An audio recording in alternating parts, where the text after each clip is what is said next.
We're live, guys.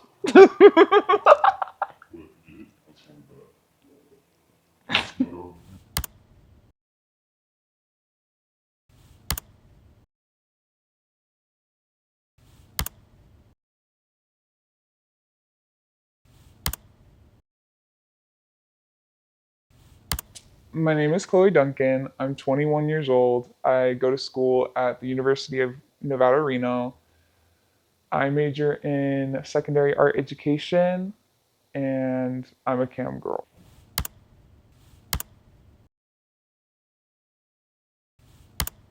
Okay, so coming into college, I had a savings account, right? Like I saved up for years to come to college so that I wouldn't have to work my first semester, so that I could focus on it and kind of get into the rhythm of, college life and the pace of it all.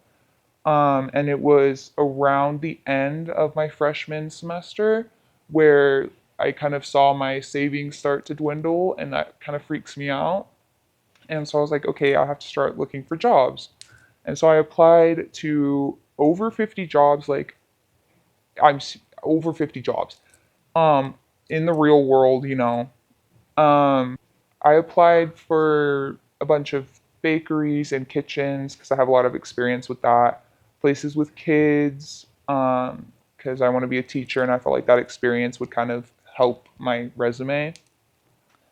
Um, but I ended up getting turned down a lot because of the way I look. So the fact that I had a bunch of tattoos that were visible, and dyed hair, a lot of jobs didn't really like that. Um, and I don't really know why. Like I feel like there are worse things to have, you know, but whatever. It's a stigma against professionalism, and I understand that, I guess. Yeah, they told me that like to my face. They're like, you don't look like what we want our workers to look like. I started getting really stressed after all the rejections, just because I don't like asking my parents for money and I don't like depending on other people. And I know that sounds a little like conceited with the fact that I have all these scholarships and my grandparents, helping me pay for college. But I really strive to be independent, and it stressed me out. I didn't have this problem in Wells, and I don't there wasn't much I could do to fix it. It's not like I can erase my tattoos or change the way I talk more than I already do. It was in December of my freshman year when I decided to look for more online, at home based jobs because I know that with COVID, a lot more positions opened up where you could do it from home. But I didn't have a lot of experience with that. And so I thought maybe I should do streaming. And I went to Twitch and kind of, I tested the waters and was contacting streamers and how they, liked the platform. But with Twitch, it's either you go viral and you get big or you don't, you know? And that's when I kind of leaned more into what sells the quickest, and sex sells. And so I started looking into camming sites, financial domination sites, stuff like that. Financial domination is where a pay pig, which is somebody who has money, um, will pay you to humiliate them, to be a dominatrix basically, and you control their finances for them, and it's like a kink of theirs. Did you ever for that? Yes, I did. I did indeed do financial domination for a little bit. I only did it for I think 2-ish months. Um, but it was really easy, because I could just be mean and they loved it. I didn't have to try, I didn't have to look a certain way, and I know how to spend money, you know? Like, I had a lot of CEOs, like big hat people, and they would give me credit cards and just let me spend whatever I wanted. Or if they didn't reply in a certain amount of time, I got like $500 or something. Like crazy, crazy shit like that. I was spending it. I was spending the money I was getting from that on my dog, fixing my car, and setting aside more savings because I was having issues with my roommate and I needed to get out, which is why I had to move to Nye in the second semester. So this was all in the first semester of freshman year, and I think I made about 12 grand, maybe a little bit more. I stopped doing that because I was scared of like the IRS because I don't know how to put that on my taxes. And I don't know, it just felt too good to be true. I was getting all this money, I was doing really well for myself as an 18-year-old, and I was like, I don't think this is like something is going to go wrong, and so I stopped. I think I felt more safe on the Findom websites than I do on Chatterbait just because they never had to see my face. It was all like a text message kind of thing. So with the Findom, my clients, my pay pigs is what they call them, um, they would send me anything I wanted. Like if I wanted their real name, if I wanted a photo of their ID, they would send it. They would call me mistress, and they, and I don't. It was crazy. I had probably 5 clients at one time, and it was just like basically Instagram DMs, but on this website, and there was no limit to how much money they could send you. There was no limit on what they could send you. Like they could send you videos and pictures and voice memos and all that stuff. So like I know exactly who these guys are and where they work and what they do, and I know their addresses because they liked having somebody with that much control in their life. I think most of them were within the United States. I did have somebody in Dubai and somebody in Japan.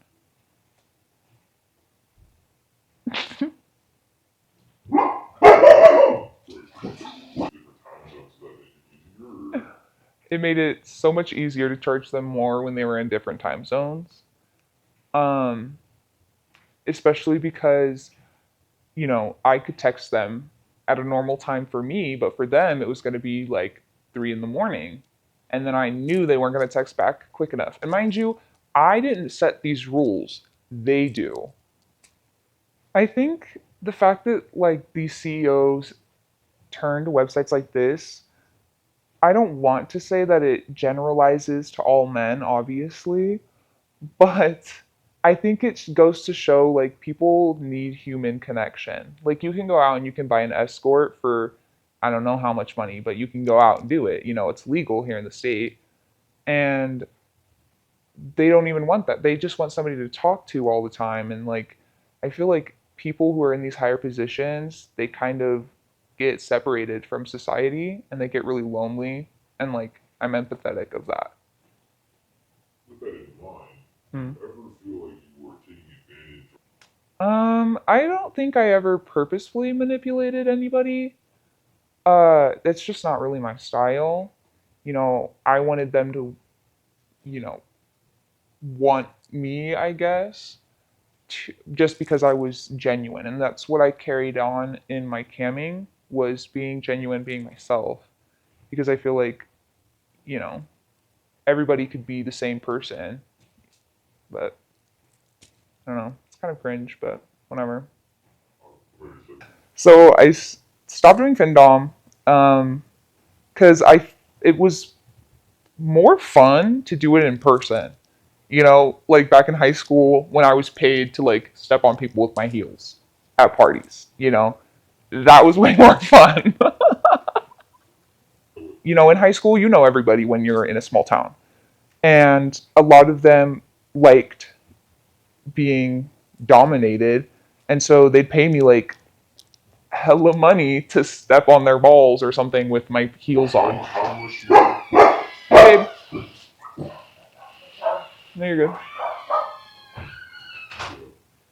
basically saying how much money and how old these people Um, I think the highest person who paid me was $200, and he was 19, and I was 15. How did that make you feel? Amazing. It made me feel so like empowered, especially because like you would have never guessed if you'd met him. Um, the guy who paid me 200, the most I was paid for one time, he wanted me to step on his balls, and then he licked the bottom of my shoe after. and but yeah, a lot of them wanted to just be at my feet, and I don't really know why. I'm assuming it's like some kind of mommy issue thing, because that's what they usually called me, was mommy when I did it, mommy or mistress. I stopped doing that when I turned 16, I think. I probably made $800 from doing that. I feel like doing that at such a young age, it made me more open, like sexually, I guess. And I don't know if that's the right word or not, but whatever.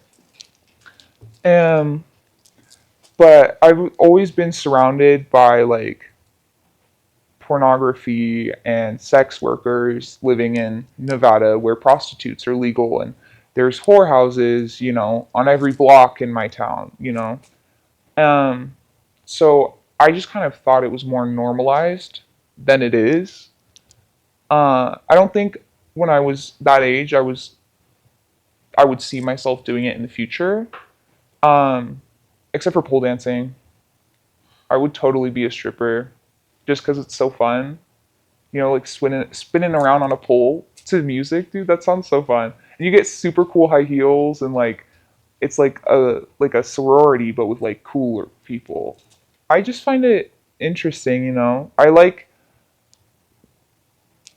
I don't want a boring life. I want to have experience, and I want to do a bunch of things and have all of these, stories, I guess. Just because I don't want to feel like when I get older and I can't really do anything anymore. Like I want to have a fulfilled teenage years kind of thing. Okay, this is gonna sound super hypocritical, but I think that sex is, a very intimate act. And I don't want to do that with anybody who I don't fully trust. I want to be able to place myself in them and be comfortable and feel safe.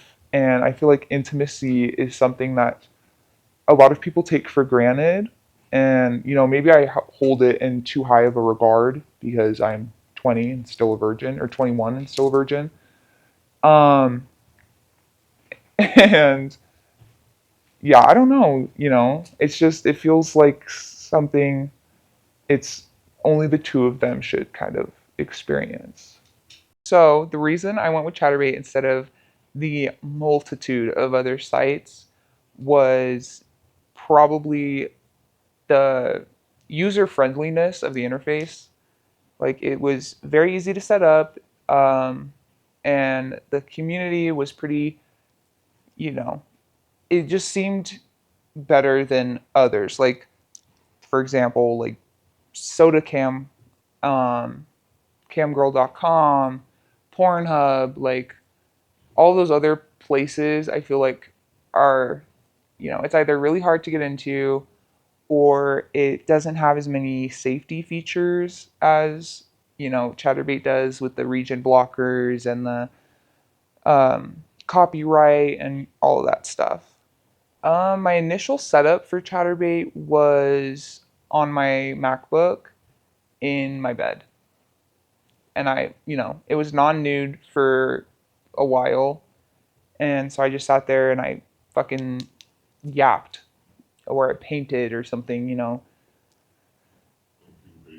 And yeah, people paid to just chat. It's just, I feel like most of the people who frequent sites like that are just lonely above all else, you know? I think I would do my streams a couple times a week, for a few hours, like two or three. I yapped. I just yapped. That's all I did. Did you play your games during that time? Yeah, I played Fortnite a couple times, and um, honestly, my streams back then were kind of boring. But I mean, people still fucked with it. So during the first few weeks, I made about 1,500 ish, per like payout. So after those first 2 weeks, obviously, you're not being promoted as much, so the viewer count goes down. But now you've kind of built like a loyal clientele, like viewers. And so more people that I knew and who knew my streams were coming in, and they felt more comfortable with me, and I was pretty consistent with it, and so they wanted to pay me more. And eventually I got more comfortable in front of the camera because I'm very camera shy. And yeah, and with three cameras facing at me right now. Um, I got more comfortable with it, and I really debated, you know, can I make more off of this? Can I live off of this while I look for an actual job? I use that term loosely because I do think this is an actual job. People make so much money off of this. Um, but I think my viewers went from like three, 400 to like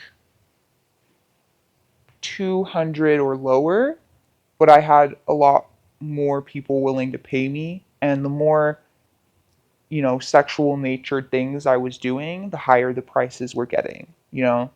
Um, and I would calculate all of that into it. Like, how willing was I to do these things? And the less willing I was to do them, the more they would cost. So it was like, if I was going to do it, it was going to be worth it. Um, and obviously, I have some hard limits. You know, I don't show anything below the belt on a public stream, and even in like the private streams, I don't do a lot of that either, just because it still stresses me out, and like it raises my insecurities. So, I don't think I've ever been like pushed to do something I was completely against. I mean, obviously, I'd have like hesitancy with it. But at the end of the day, they're typing in a chat. I can ban them, I can silence them, I can just close the fucking stream if, it got to that point. And, there's been a bunch of people who have been muted or banned.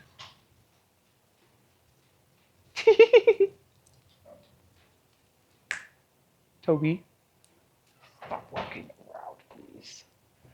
Um, And there's been streams where like something will happen and I'm just not feeling it anymore. And I say my little outro and I get offline for the while with them. And like I have viewers who I'm like close with, like who I consider, acquaintances at the very least. And the more you get to know somebody, the more you're opening up, as any relationship really goes. But ultimately it's up to them how much they want to share, and I don't try to pry. um, but I feel like most of the connections that I make are pretty authentic. you know Obviously there's going to be parts where you say things just because you know that they want to hear that, but that's just kind of part of the job. But there's also like times where they'll come to you with their issues or they want advice or comfort. And, I provide that because it doesn't really take any skin off of my back to do so. It's no effort to be a decent person to somebody, especially when they've done nothing wrong to me. I mean, money has always been the biggest motivator. That's just how human nature works. Um, but the more I was talking to people, the more I was like, this is to make money, but there's no reason it shouldn't also be fun and fulfilling.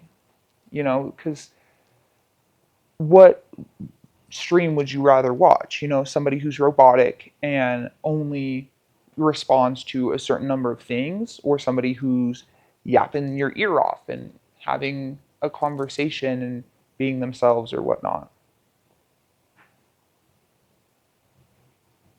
Negative reactions to camming, there's two halves of it. There's the online half of bad reactions, people who don't like me, people who fetishize me in the wrong ways. Like they like how my voice sounds higher or whatever, or they like how my body is smaller than most cam girls are, like proportion wise.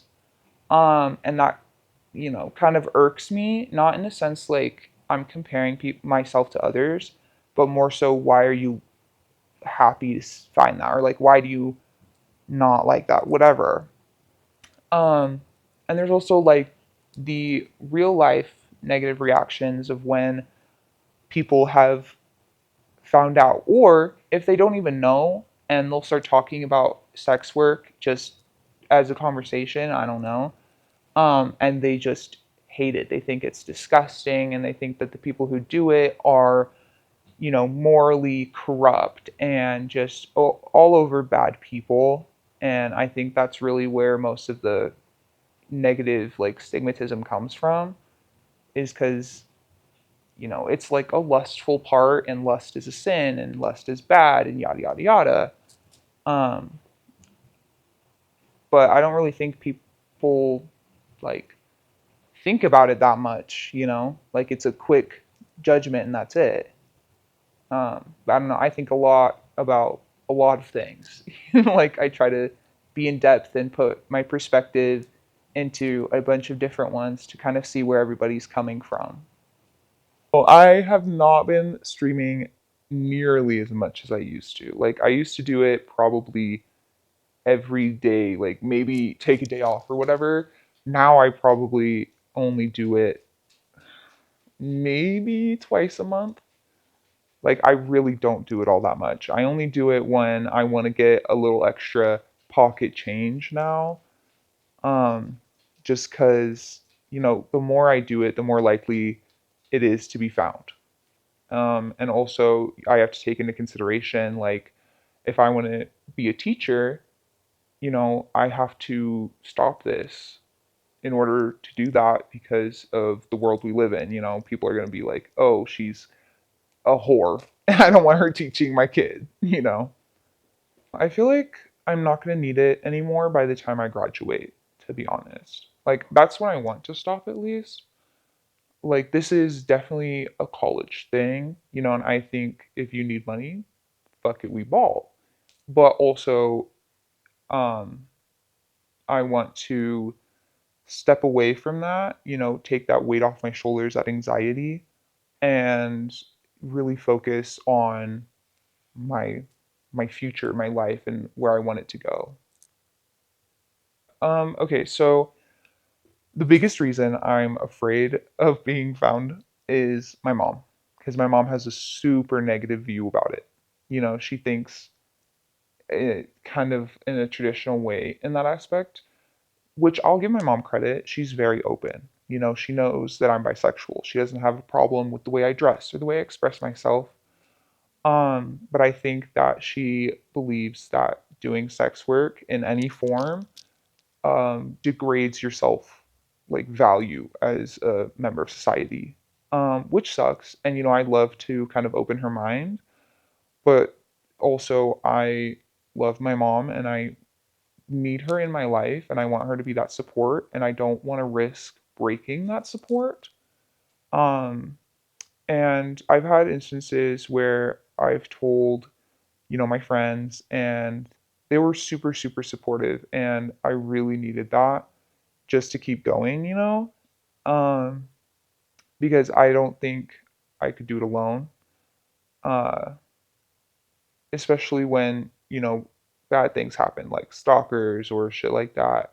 Like, that's when I needed my friends to, like, be here with me and know everything about it, and I could be completely vulnerable with it. I did tell my little brother because he made a passing joke, and I shot back, and he's like, "You're fucking lying." And I'm like, "I am not." And he was cool with it. I mean, he's like, "Damn, bro, what the fuck?" Um, just because he's like, I hope my friends don't watch you. And I was like, I don't think they do. He was really worried about it. And I was like, no, it's fine. It's cool. Um, and, some people at my work know. Like, when I got my real job, um, my coworkers would, like, ask questions, yada, yada, yada. And one of my old coworkers is a stripper, on the side. And I was like, dude, that's so cool. Like, low key, I do something in that field as well. And so we were talking about it. And she was cool with it, obviously. Um, but with my real job being more stable and my main source of income now, I think is why I've sort of weaned off of camming, just because I didn't feel like I needed it as much. So in my prime, or at the peak of my streaming, I was making enough to pay rent and then some, so like over a grand a month, which is less than I make now. Um, but honestly, that's okay. Money isn't everything to me, and I'm not a very materialistic person. I would like to say, I have my things where I need them, but um, as long as I'm comfortable and secure, like, it doesn't really matter. But in my prime, I would make like 1,000 to 1,500, and that would pay for my rent, that would pay for my gas, my car, whatever it needed, or whatnot, decorating the house or getting things I've always wanted, stuff like that. And now I probably only make like 100-ish every week if I'm streaming that week. My advice to somebody who wants to be in this field, um, take it cautiously, only do what you're comfortable with, and know that you are your own boss. Like, you don't have to clock in and stay there for your whole shift, which is nice. The moment you want to do it, you can hop on, press record, or press broadcast, and boom, and you can just end it whenever you want. Um, but I do think that people should think about it because things like this, the internet never forgets.